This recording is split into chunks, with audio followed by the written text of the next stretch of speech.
Hey folks, it's Thursday. Welcome to you. I'm going to talk today about one of my number one strategies for keeping families connected during the middle school years. It's called the weekly check-in. It gets back to one of the 3 C's, and that is connection. And I talk about it a lot in the book, A Parent's Guide to the Middle School Years, of course, coming out in June. I'll keep you posted on the website about that. Let's get back to the topic. All right. Essentially 5 components to the weekly check-in. Number 1, you've got to schedule 20 minutes of time. Ideally on a Sunday or Monday before things get too busy, get too far into the week. All right? 20 minutes, stick to it, even if you don't get through the entire 5 points that I'm going to share with you. Why? Because next week you want to have people come back. If you say 20 and you go 35, 40 minutes, you're going to get that one check-in and nobody's going to want to come back the following week, including you. So stick with 20 minutes, and as it evolves over time, fine, go a little bit longer, but always be specific on how long you're going to gauge that and stick to it. Kids need that, so do you. All right, number 2, start with acknowledgments and appreciation. Simply go to your left, turn to the person to your left. I'd like to thank you for, that's an appreciation. Or I want to acknowledge when you, and fill in the blanks. Very simple statement. It's just an easy way to get things going and get everybody kind of into a positive mood.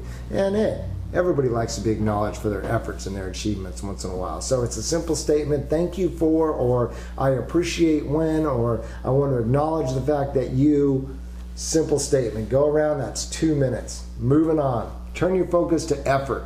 Why? Because it's really easy during the middle school years for kids to say, you don't understand how tough my life is. I've got all this homework and 7 classes and then and you sharing stories about when you were young and you walked both ways to school in the snow. They don't want to hear about any of that. They don't want to hear about that. Okay? They're all in the here and the now. They live day to day. So share with them something from your own life that you're putting 100% of your effort into. That makes it real for them, and it reinforces the idea that everybody's putting in effort in this family. We're all in this together. Okay? Reinforce that. We're all in this together.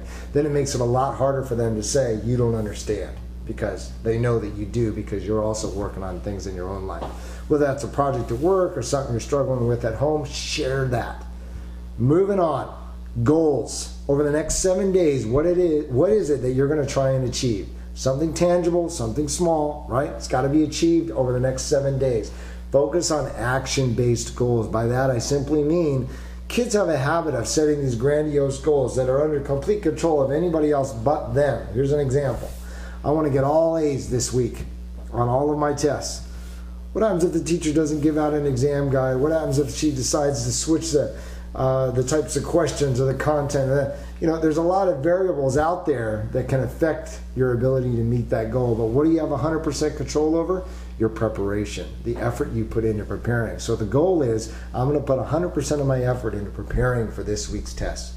How can you do that? You can sit down every night. You can work through the homework. You can look at it again. You can make sure that you spent the time, put in the effort by reading over the material. That way you step into the exam, you're 100% prepared. You've met the goal. Okay? You may get the A, you may get the B, whatever. You prepared though, and that's something that you had 100% control over. So as parents, you need to follow the same guidelines. What are those goals? What is the one goal, I should say, one goal you're going to focus on over the next 7 days?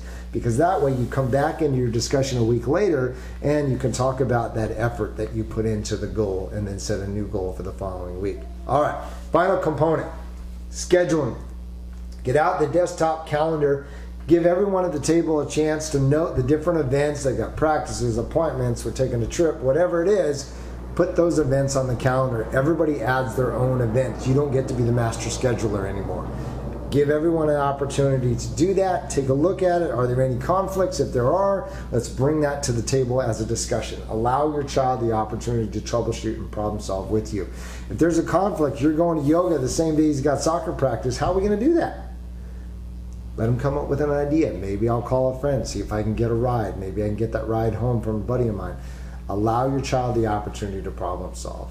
That's it, folks. That's the weekly check-in. Have fun with it.